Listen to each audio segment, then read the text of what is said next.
Hello everyone, and welcome to the Tome of Silver, the show where I randomly select a game from my collection, review it, and add it to an ever-growing ranking list. The Dark Pictures Anthology, created by Supermassive Games, the makers of Until Dawn, is a series of survival horror games that function like interactive movies, where player choices influence the story and ultimately decide who survives. As an anthology, each game has its own cast and plot, so they can be enjoyed independently of the others. Nevertheless, they all include references and hints to each other, and are hosted by the mysterious curator, who keeps every entry feeling connected. Today's game, Man of Medan, was the first title released in this series. I must admit, I have a special place in my heart for the Dark Pictures Anthology, because my mom and I enjoy playing it together using the couch co-op feature. It's become our tradition to pick up the newest entry on release and dive into the story blindly together. No matter the game's quality, my mom and I always have a great time, whether we're chatting and theorizing about what's happening, or laughing at how cheesy a particular scare was. Whether good or bad, it feels like we're sitting down and watching a movie together, but we get to make the choices. This anthology has provided more opportunities to spend time with my mom. It has created some precious memories that I'll always cherish. I'll forever appreciate these games for that. That said, just because I enjoy these games doesn't mean they're all great. Far from it, as we'll see with Man of Medan. Since this title is more of an interactive movie than a traditional video game, today's review will differ from our usual format. The first half will be spoiler-free, but we'll cover the game's mechanics and technical performance. I'll wrap up that part with my final thoughts on whether the game is worth buying. That way, if you're convinced to pick up the game, you can jump ship there. Afterwards, if you're interested in hearing my full thoughts, we'll dive into full spoiler territory, so I can discuss in detail what I enjoyed and didn't enjoy about the story. Now, without further ado, let's set sail, board the ghost ship, and turn the page to Man of Medan for the PS4.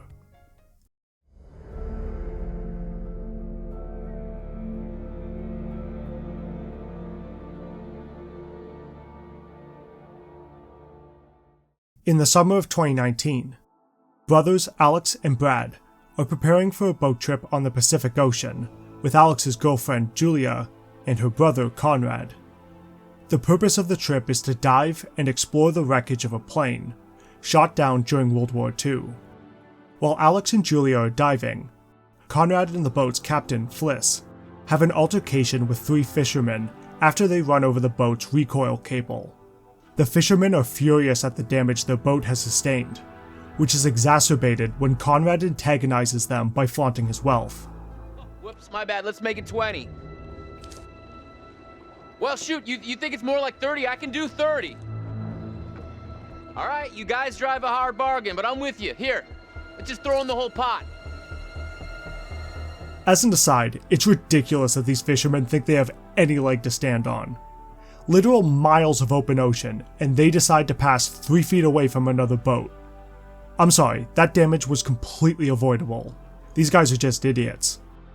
Well, justified or not, the fishermen are seeking compensation, and since Conrad lets slip that he's quite wealthy, the three return in the middle of the night and take the group hostage. While their plan was to simply hold the group for ransom, the fishermen's plans change when they discover a map to a treasure called Manchurian gold, which Alex and Julia had recovered from the plane during their dive. They follow the coordinates to the SS Orang Medan, a World War II era warship lost during the war. The group boards the ship in search of the gold, but it quickly becomes clear that there's something else going on inside its metal hull. The ship is covered with the dead of its crew, their faces twisted in horror at whatever did this to them. Furthermore, strange, supernatural events begin to happen, gradually eroding the protagonist's sanity.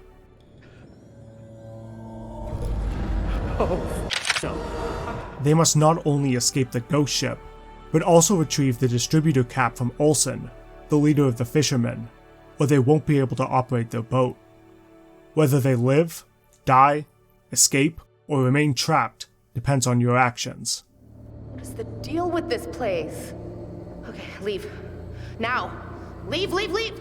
Unfortunately, Man of Medan's story was just okay. Not something you want to hear when the story is near the whole appeal of the game. After the initial prologue, the plot takes a long time to pick up, spending over an hour of its roughly 3 to 5 hour runtime establishing the main conflict and introducing each character. Despite the effort to endear the player to its cast, these characters are hard to warm up to. First impressions matter, and the first impression Man of Medan gives our protagonist is that they're a bunch of jerks. Conrad is your typical arrogant rich kid, while Alex and Julia are selfish, ignoring both customs and laws because they want to be the first to explore the plane wreck. Meanwhile, Fliss, one of the more likable characters, is introduced by flooring her boat without regard to whether her paying clients are seated or can fall over and hurt themselves. Look at how Conrad stumbles here, because she just guns it without any care. I'd be pissed if I paid for that. The only exception is Brad, who is both kind and friendly, if a bit of a dork. He was the one character I immediately liked. It was hard to care about what happened to the rest of them though, a red flag when the game's main goal is to keep them alive. Once we finally reach the titular Orang Medan, the story truly takes off. A military ghost ship provides great potential as a setting, and the team at Supermassive succeeds in creating an atmosphere of dread that kept me on edge from the very beginning. This feeling is heightened during exploration segments. Every part of the ship has documents and clues that offer insight into the vessel and its crew, as well as hints about what happened aboard. Things become even more exciting as the more supernatural elements are introduced. I was impressed by the variety, as no two ghost encounters felt alike, and I was hooked for the rest of the journey. The different encounters also make the final reveal a little less predictable, since it's difficult to pinpoint what they all share in common to make an educated guess about what's really going on. Unfortunately, Supermassive undermines its own setting by relying too much on jump scares, often preferring to get a cheap thrill out of the player instead of letting the well-crafted tension do the work. While I generally dislike jump scares, I recognize they can be effective when timed correctly and used sparingly. Man of Medan, however, relies on them so frequently that I not only grew to expect them, which lessened their impact, but I also started to predict when they would happen. It shattered my immersion even though I was initially hooked. That isn't Man of Medan's only problem either. Sadly, the story takes a major hit because of its big reveal at the 3/4 mark. First, there are too many hints. The game reveals too much of its hand too early, making the big reveal very obvious. If you're even slightly paying attention, or know the actual Orang Medan ghost story, you'll see the twist coming a mile away. Without spoiling anything yet, too much of the game's events depend on not knowing the twist, and once you do, any fear the game might have had instantly disappears. This also hurts second playthroughs. These titles are intended to compensate for their short length with replay value, but with how much is taken away once the twist is revealed, plenty of the motivation for repeat playthroughs goes with it. Man of Medan works best as a one-and-done experience, despite Supermassive's push for multiple playthroughs and different choices. It's a shame it turned out this way, because to its credit, Man of Medan features numerous branching pathways, endings, and interactions based on player decisions. A major weakness of Supermassive's previous game, Until Dawn, was how misleadingly scripted its story truly was. Some characters were completely invincible until the final scene, because they were too crucial to the story. It's impossible to kill off a character until they reach a certain point, and by then, their role drops significantly, since they can now be removed from the story. The impact of your decisions and the stakes are greatly diminished once you realize the game's trick. Man of Medan doesn't really have this problem. Once you reach the ghost ship, any character can die at any moment. Even in 2 playthroughs where I kept everyone alive, I still experienced vastly different scenes and events due to my dialogue choices, making the second half of my first playthrough quite different from my second. despite having the same outcome. If the game wasn't so reliant on its big twist, this could have encouraged multiple playthroughs to see all the variations. Supermassive truly outdid themselves with the branching storylines. It's a shame most people won't bother to see them. There were moments where the developers clearly had trouble linking some scenes together because of the many possibilities. Characters would suddenly appear with the group even if they hadn't reunited yet, and their emotions would switch abruptly. I just want to know what happened to my brother. He was trying to help us, to get help, but he doesn't know anything about boats or sailing. I just hope he's alive, that he's okay. God, we should have never split up. So, found this. Additionally, gameplay segments would end suddenly, cutting to black to move to the next character, even when nothing significant had happened. These moments felt sloppy, as if the writers struggled to create a smooth flow from one scene to the next, so they didn't even try to do so. It made the experience feel less like watching a single, cohesive story, and more like a bunch of scenes that just happened to occur in the same place. I haven't talked much about the actual gameplay, and that's because Man of Medan, along with the rest of Supermassive's other games for that matter, are very mechanically simple. When you're not just sitting back and watching the story unfold, you'll mainly be choosing dialogue options when they appear on screen, or performing the occasional QuickTime event during tense moments. When you do gain full control over a character, the most you'll be doing is walking around the environment and picking up objects to investigate. You can occasionally find picture frames that reveal a premonition, a brief glimpse of a possible future scene.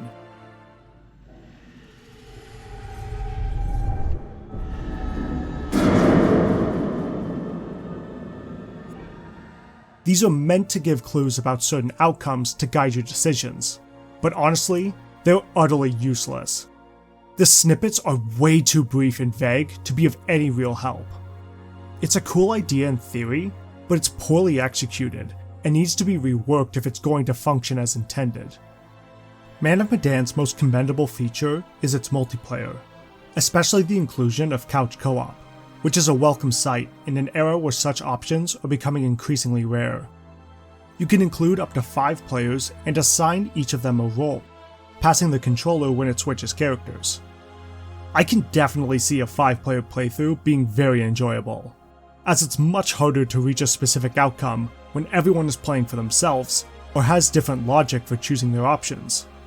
There's also online multiplayer, but it's limited to only 2 players at a time, so you won't be doing any large group playthroughs unless everyone is under the same roof. Presentation-wise, Man of Medan looks great. Both the environments and character models are impressive to look at, and from afar, it's easy to believe you're watching a film.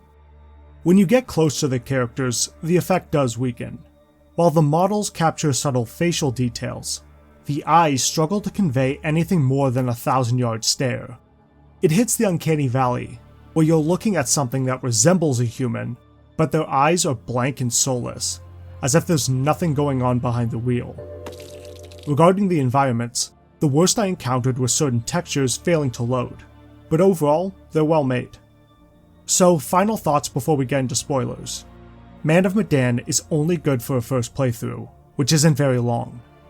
A lot of effort was put into the presentation and decision options, but each has something holding it back.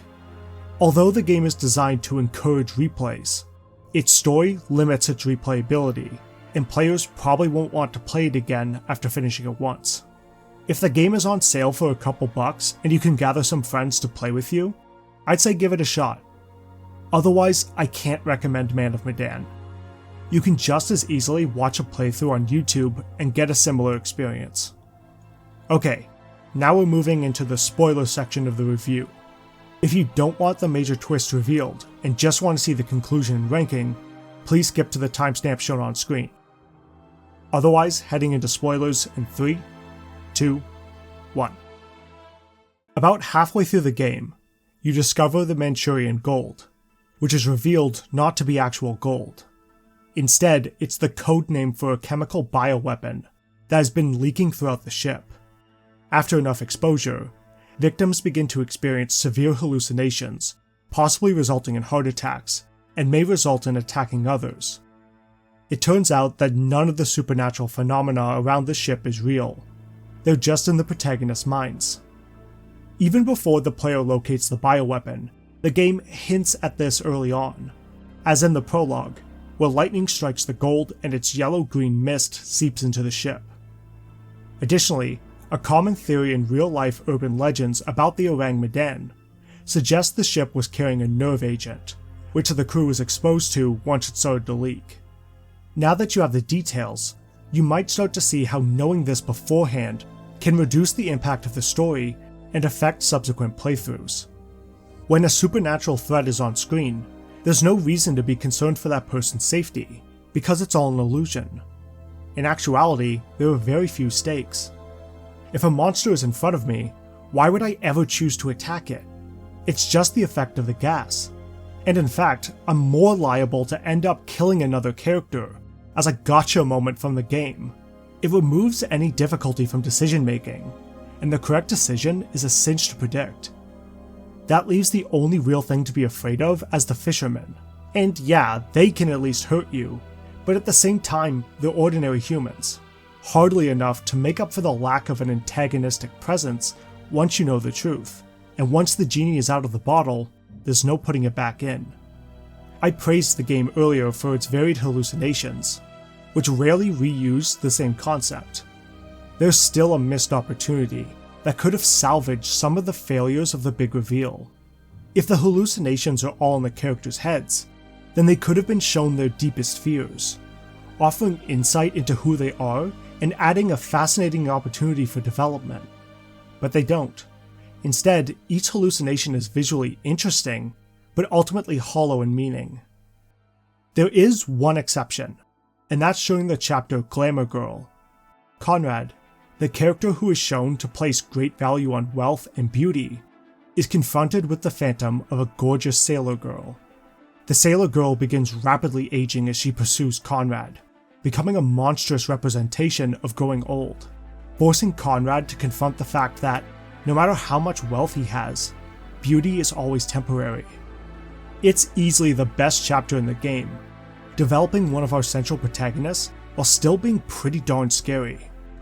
Unfortunately, this chapter is very easy to miss, as Conrad can either die or escape on the fishing boat during the hostage scene, making it very possible for him to never even arrive on the Man of Medan.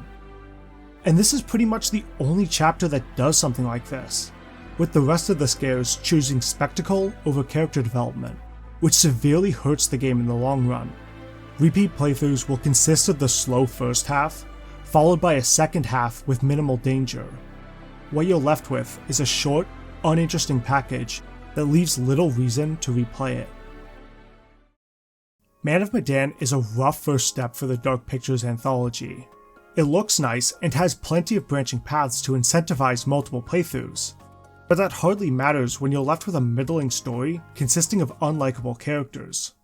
You may get some enjoyment if you don't predict the big reveal beforehand, but once you learn it, it renders the game and any repeat playthroughs far less effective. Man of Medan will dive down to the number 63 spot of the ranking. That's right, I think Silent Hill Homecoming is better than Man of Medan. For all its faults, Homecoming is at least fun to think about, which just isn't the case for Man of Medan. It's boring, fails to captivate, and falls short of what Supermassive has made before. And that's all for this video. If you enjoyed it, please consider liking it and supporting the channel. And question for everyone watching, what's your favorite horror subgenre? I've always been a huge fan of sci-fi horror, especially if it takes place on a spaceship. You can go so many ways when designing an alien monster, and being trapped on a ship with nowhere else to go almost always creates an effective, claustrophobic environment. Let me know your preference down in the comments. Remember to stick to the end to see which game or we will select for the next video. In the meantime, thank you all so much for watching. Take care, and may we see each other again when we turn to the next chapter in the Tome of Silver.